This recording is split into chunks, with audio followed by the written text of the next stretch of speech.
আসসালামু আলাইকুম ওয়া রাহমাতুল্লাহি ওয়া বারাকাতুহু। সবাই কেমন আছেন? আশা করি সকলেই সবাই ভালো আছেন। আলহামদুলিল্লাহ, আপনাদের সকলের সবার ভালোবাসার দোয়ায় আলহামদুলিল্লাহ ভালো আছি। আজকে আমি আরেকটা ব্লগ নিয়ে চলে আসছি আপনাদের মাঝে। আপনারা অনেকে কমেন্ট করেছেন, নাজমীন ভাই আপনি কেন ব্লগ নিয়ে আসেন না? তো আজকে বিশ্বাস করেন অনেক বেশি সুন্দর একটা ব্লগ হতে যাচ্ছে, কারণ আজকে আমাদের এই ভোলা জেলার কিছু সুন্দর সুন্দর জায়গা, প্রকৃতি, এগুলো আপনাদের মাঝে আজকে আমি শেয়ার করবো ইনশাআল্লাহ। আপনারা আমাকে দোয়া করবেন। সবাই যারা আমার চ্যানেল নতুন সাবস্ক্রাইব করেননি তারা অবশ্যই সাবস্ক্রাইব করবেন। তো মূল কথা যাই, আমরা ভিডিও স্টার্ট করি। তো আজকে আমরা শুরু করব। আমি এখন যেখানে দাঁড়িয়ে রয়েছি এখানকার জায়গাটা আসলে অনেক বেশি সুন্দর, যেটা আপনাদেরকে যদি এখন না দেখাই আপনারা বুঝতে পারবেন না।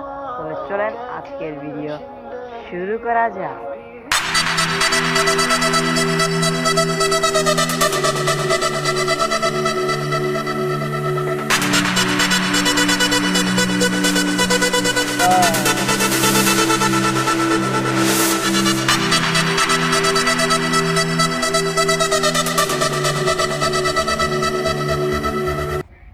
তো দেখতেই পাচ্ছেন আমাদের ভোলা জেলার কিছু ঐতিহ্যবাহী কিছু সৌন্দর্য, প্রকৃতি আপনারা দেখতেই পেয়েছেন।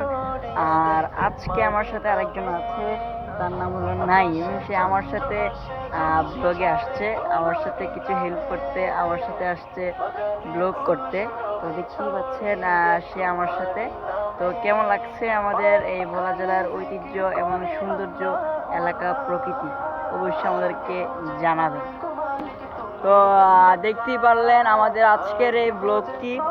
আমাদের এই বলা যায়, যা আপনাদের কাছে যদি কিছু সুন্দর লাগে থাকে তাহলে অবশ্যই আপনারা আমাদেরকে চ্যানেলটিকে সাবস্ক্রাইব করবেন ইনশাআল্লাহ।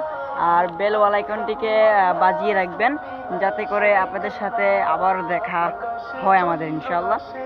আর আমাদের চ্যানেলটি সাবস্ক্রাইব করে রাখবেন। সবাইকে ধন্যবাদ। আল্লাহ হাফেজ।